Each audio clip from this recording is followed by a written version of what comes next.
Bonjour à tous, je vous propose de démarrer ce nouveau chapitre ensemble, donc vous aurez l'image et également le son. J'espère que ces vidéos vous aident. Donc on démarre le chapitre 17, donc je vous demande d'imprimer les feuilles polycopiées à trous avant de démarrer cette vidéo. Donc allez imprimer vos feuilles et ensuite nous allons les compléter ensemble. Donc ce chapitre est un chapitre très important en mathématiques puisqu'il étudie les fonctions et il complète vos connaissances sur les fonctions de référence. Donc le titre porte sur les fonctions affines. Donc en fait ce sont les fonctions les plus simples à maîtriser qui correspondent aux opérations mathématiques les plus simples. En effet, qu'est-ce qu'il y a de plus simple que multiplier un nombre ou encore ajouter un nombre? Donc je vous rappelle qu'on a déjà étudié les fonctions de référence, dont vous devez connaître les propriétés fondamentales et avoir une image mentale des courbes. Je vous rappelle qu'on a étudié la fonction carré, la fonction inverse, la fonction racine carrée, et on a également vu pendant la période de confinement la fonction cube. Aujourd'hui, on va voir des fonctions qui sont plus simples, mais il y a beaucoup plus de propriétés à retenir. Donc c'est ce qu'on appelle les fonctions affines que vous avez déjà rencontrées au collège. Qu'est-ce qu'une fonction affine? Une fonction affine consiste à prendre la variable x, à la multiplier par un nombre qui est le nombre a, noté a dans mon cours, et ensuite à ajouter b. Donc les nombres a et b sont des réels quelconques qui peuvent tout à fait être négatifs, à virgule, ça peut être des fractions, ce sont des nombres réels complètement quelconques. Voici la définition d'une fonction affine, définie sur R par la formule du type a fois x plus b. Par exemple, si je prends la fonction définie par moins 3 plus 10,1x, c'est une fonction affine, car je récupère la formule ax plus b. Alors faites attention à l'ordre, volontairement j'ai changé l'ordre. Ça veut dire que mon a c'est 10,1 et b c'est moins 3. Même chose, la fonction g définie sur R par la formule moins 3x plus 10,1, c'est une fonction affine, avec a, le nombre qui est multiplié à x, c'est-à-dire moins 3, et ensuite j'ai ajouté 10,1, donc b est égal à 10,1. Exemple 2, est-ce que les fonctions suivantes sont des fonctions affines? Donc on voit d'entrée de jeu que les expressions sont un peu plus complexes. Alors est-ce que c'est une fonction affine? Donc la question, c'est dès qu'on a une formule, est-ce que cette formule, je peux l'écrire de la forme a fois x plus b? Voilà la question qu'il faut se poser. Et pour la première, c'est tout à fait possible. Il suffit en effet de factoriser par x. Donc l'expression h de x, je peux la réécrire. En fait, x est multiplié à racine carrée de 5 et 2. Donc je peux écrire que c'est racine de 5 plus 2, facteur de x, moins 12,1. Donc la réponse est oui. H est une fonction affine. Et je peux même identifier qui est A. A, c'est le nombre dont la valeur exacte est racine carrée de 5 plus 2. Et B, c'est le nombre qui est moins 12,1. Alors ce qui est bien avec les vidéos, c'est si vous n'êtes pas en même temps que moi, vous pouvez faire pause. Finalement, c'est mieux qu'un cours. On passe au deuxième exemple. La fonction L est définie sur R par la formule L de x égale à x moins 1, facteur de x plus 1, moins x au carré plus x. Donc là, on a encore une expression qui semble compliquée. Alors à première vue, si je vous laissais réfléchir, est-ce que cette fonction peut être une fonction affine? Question, est-ce que je peux écrire la formule de la forme a fois x plus b?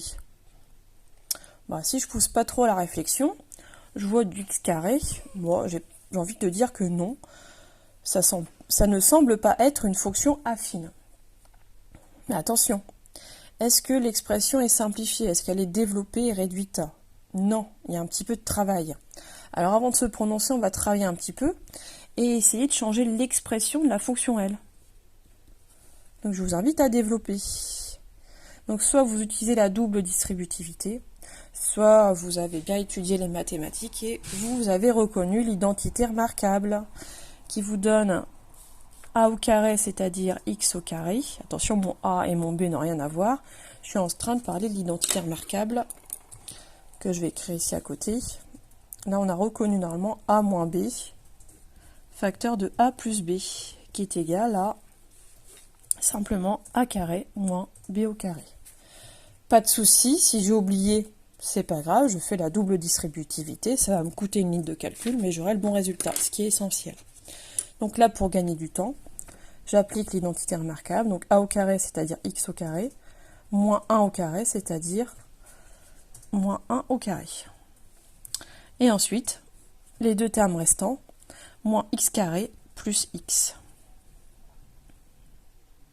Voilà.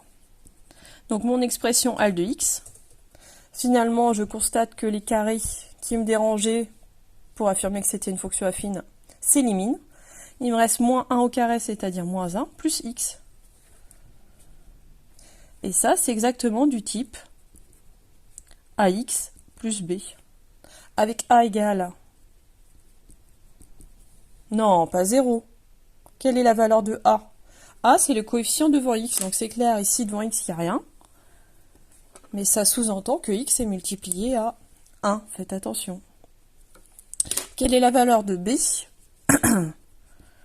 B, c'est le nombre qui est tout seul, isolé, et qui est moins 1. Donc on a bien écrit L de x de la forme ax plus b. Donc, la réponse est oui. L est une fonction affine.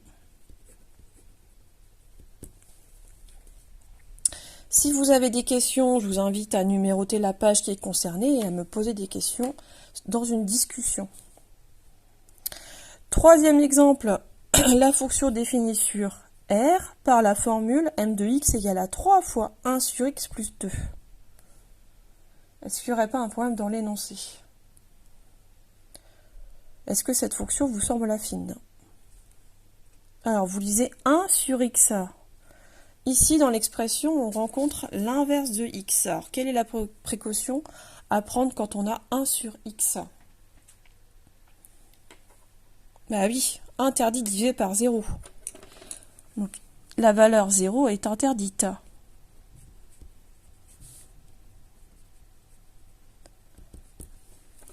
Du coup, j'ai fait volontairement une erreur. Alors, qui peut corriger l'erreur? Est-ce que vous la voyez? Si 0 est interdit, ça veut dire que l'ensemble de définitions qu'on note T indice M ne peut pas comprendre la valeur 0. Donc ça veut dire que ce sont tous les réels sauf 0. Donc voilà l'ensemble de définitions de cette fonction. Parce que 1 sur x est présent. Impossible de diviser par 0. Du coup,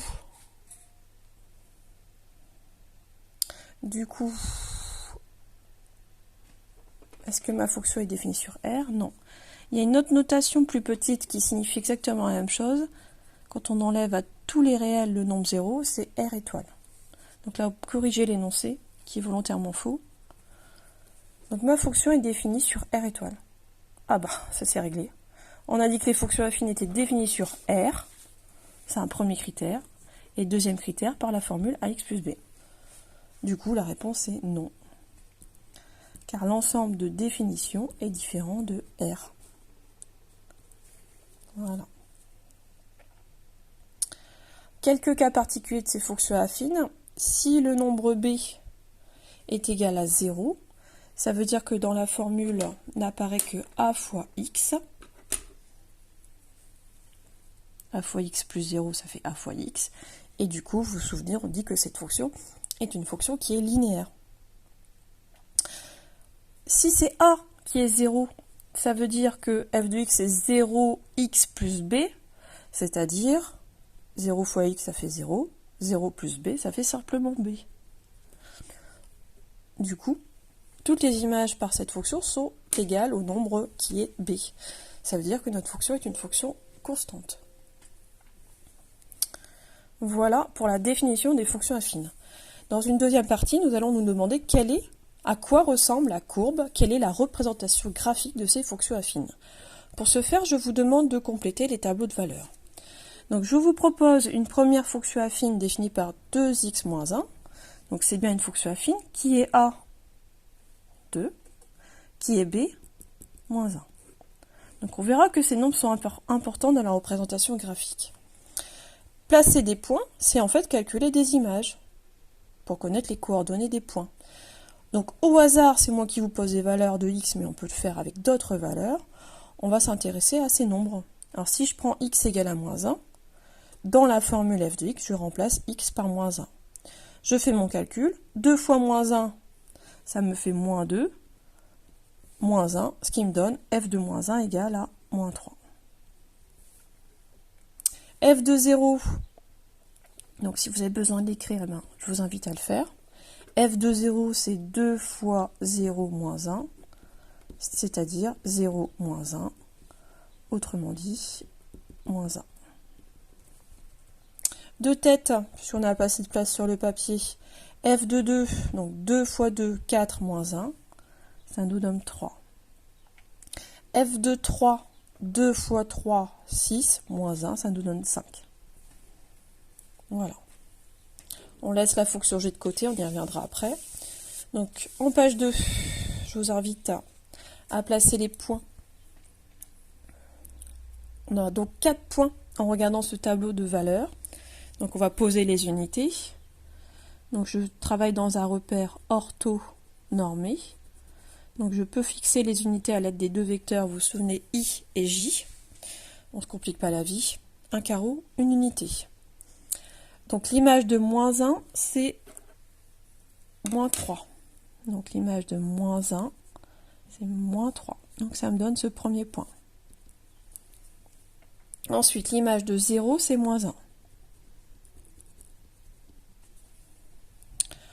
Ensuite, l'image de 2, c'est 3. Et ensuite, l'image de 3, est-ce que j'aurai assez de place? L'image de 3, oui, c'est 5. Voilà. J'ai placé 4 points. Que constatez-vous sur ces 4 points placés dans le repère? Oui, vous pouvez prendre une règle. Et qu'est-ce qui se passe? Là, on a envie de tracer une droite qui passe par ces points, on va le faire. Puisqu'en effet, la courbe de n'importe quelle fonction affine, ce sera un théorème à retenir qui est très important, c'est toujours une droite. On remarque que les points placés sont alignés. Donc aujourd'hui, on est dans le domaine de la conjecture. Cette propriété, on la voit. On va pouvoir la démontrer un peu plus tard dans l'année en utilisant la collinarité des vecteurs. Donc là, je vous renvoie à un autre chapitre qui va porter sur les droites. Donc là, résultat essentiel, qui sera toujours vrai. Dès que vous avez une fonction définie sur R par une formule du type a fois x plus b, la courbe représentative de cette fonction sera toujours une droite. Alors je vais vous laisser un petit peu réfléchir et je vais vous demander de faire au crayon à papier exactement le même travail mais avec la fonction g. Et on se retrouve dans la deuxième vidéo.